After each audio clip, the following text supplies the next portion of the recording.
क्या आपने कभी सोचा है अगर आपको दिल्ली से जयपुर और जयपुर से हैदराबाद जाने के लिए अलग अलग वीज़ा लेना पड़े, आपको कैसा लगेगा? What nonsense!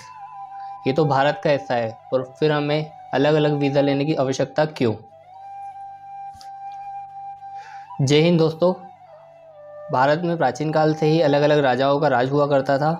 1947 में हमें आज़ादी तो मिली, परंतु हमें अलग अलग रियासतों में बांटा जा रहा था, लेकिन इन्हें जोड़ने का काम एक हीरो ने किया, सरदार वल्लभ भाई पटेल। आज उनका बर्थडे हम नेशनल यूनिटी डे के रूप में मनाते हैं। लेकिन आपने कभी सोचा है भारत में अनेक भिन्नताओं के बावजूद भारत में अनेकता में एकता कैसे है?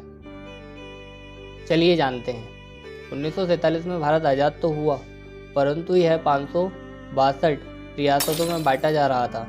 1947 में ब्रिटिश देश छोड़कर तो जा रहे थे, लेकिन मन ही मन हंस रहे थे ये सोचकर कि भारत में कभी राष्ट्रीय एकता आ ही नहीं सकती, और तथ्य भी इसी ओर इशारा कर रहे थे।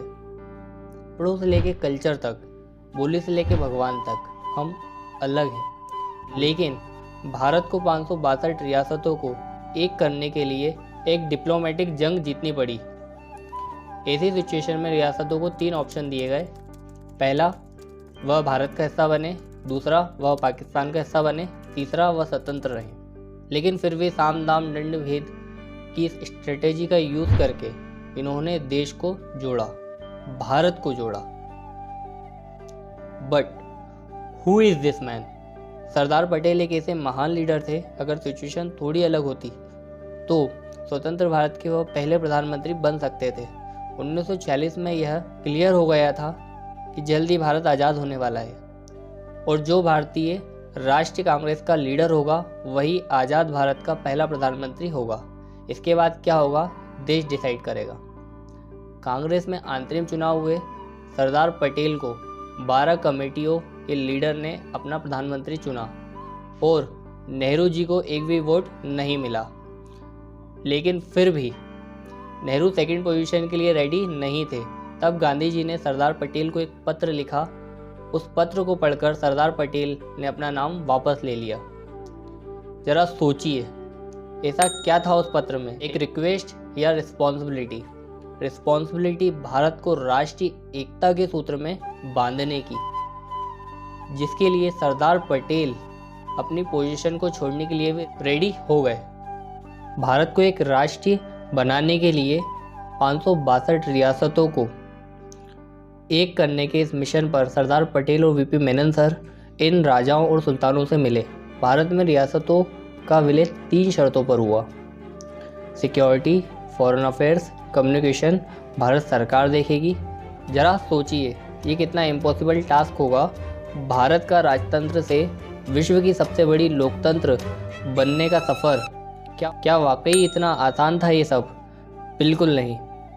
कुछ सुल्तानों ने इसका विरोध किया, लेकिन सरदार पटेल ने जूनागढ़ और भोपाल को जनमत संग्रह से भारत का हिस्सा बनाया।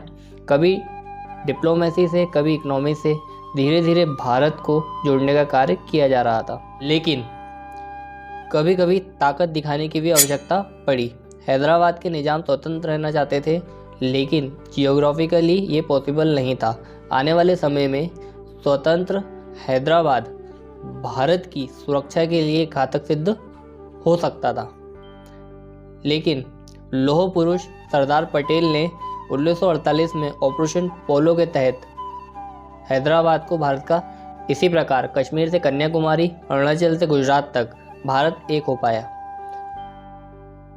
ऐसे थे हमारे सरदार पटेल। लेकिन वे जिस डेमोक्रेसी के लिए लड़े, उस डेमोक्रेसी का पहला इलेक्शन देखने से पहले ही 1950 में गुजर गए। हमें उनके योगदान से ये समझना होगा कि ये देश हमें थाली में सजाकर नहीं मिला।